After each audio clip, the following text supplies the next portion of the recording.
সিরিয়ার আলেপ্পো শহরে সামরিক বাহিনী ও কুর্দি সশস্ত্র গোষ্ঠী সিরিয়ান ডেমোক্রেটিক ফোর্স এসডিএফ এর মধ্যে নতুন করে শুরু হওয়া সংঘর্ষ ভয়াবহ রূপ নিয়েছে। বুধবার টানা দ্বিতীয় দিনের এই লড়াইয়ে বেড়েছে হতাহতের সংখ্যা।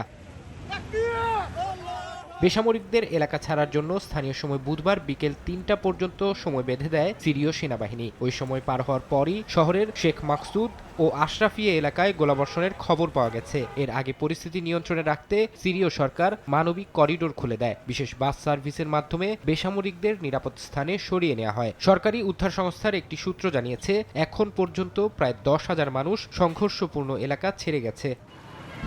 নিরাপত্তা ঝুঁকির কারণে বন্ধ রাখা হয়েছে আলেপ্পো আন্তর্জাতিক বিমানবন্দর, বন্ধ করা হয়েছে তুরস্কগামী একটি প্রধান মহাসড়ক, শিল্পাঞ্চলের বহু কারখানায় উৎপাদন বন্ধ রয়েছে। গেল বছর সিরিয়া সরকার ও এসডিএফ এর মধ্যে একটি চুক্তি হয়, যেখানে ২০২৫ সালের শেষ নাগাদ সশস্ত্র গোষ্ঠীটিকে রাষ্ট্রীয় কাঠামোয় অন্তর্ভুক্ত করার পরিকল্পনা ছিল। তবে এ নিয়ে তেমন কোনো অগ্রগতি হয়নি। দীর্ঘদিন ঝুলে থাকা সমঝোতা বাস্তবায়ন না হওয়ায় উত্তেজনা আবারও সহিংসতায় রূপ নিয়েছে। ফারহাদ চৌধুরী, সময় সংবাদ।